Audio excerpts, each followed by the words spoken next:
When we've had that sense of true harmony within ourselves, there's something that feels like we've arrived. Oh, yes. And that we're going to stay there forever.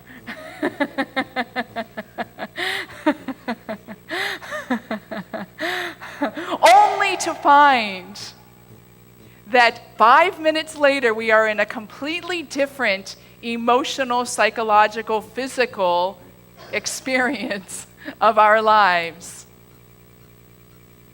So it begs the question, what is that we experience? Are we meant to have that enduring bliss in each moment? And if so, how? Can we give the level of surrender and yes to that flow that we find ourselves grounded in it?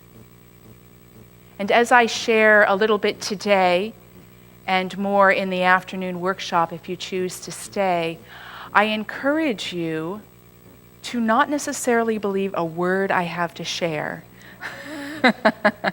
I'm sharing the fruit of my experience. And I do so standing before the mystery of each one of you that is wrestling with your own set of truths and perspectives and surrenders. And my voice is simply here, hopefully, to celebrate and magnify that journey that is all your own. This afternoon, the workshop is called Living Your Yes. And it's going to take this essential nature that I believe is so of how do we stay in that flow? What does it mean? What are the essential pieces? What are pointers and perspectives and practices that we can take not to move away from our chosen lifestyles and do something different necessarily, but right in our path.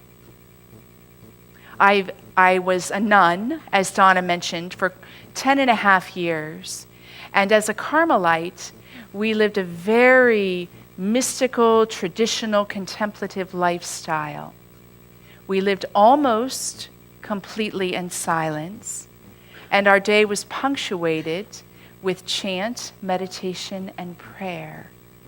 And I was on fire in my late teens. I was having experiences that I called unitive so dramatically that it felt like I was making love with God and being pursued by the divine.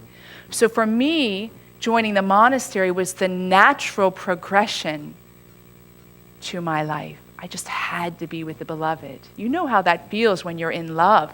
And you don't even have to do anything special. You just need to be with that one that seems to catalyze the love within. So I don't think the monastery is for everyone. This is not a talk to say you need to join a monastery to have those experiences. All you need is to be aligned in the spirit that is forever unceasingly calling and arising from within. The unequivocal surrender is to the ineffable teaching that arises in the very fiber of your own life. You are the canvas, which makes your story in one breath both important and not important. It's a paradox, isn't it? Because in one way, your story, the people, the choices, the events, they form the structure or the framework in which you live and move and have your being, in which you surrender and answer that call. So they're important. Recognizing, respecting, grieving when we're meant to grieve, celebrating when we're meant to celebrate. And in that very same breath is the reality that the story of your life is just that. It's just the structure. It's just the framework in this created world that gives the opportunity for the Spirit that is at your center, that is your essential nature. It gives the framework for that to express and magnify and lift the cosmos.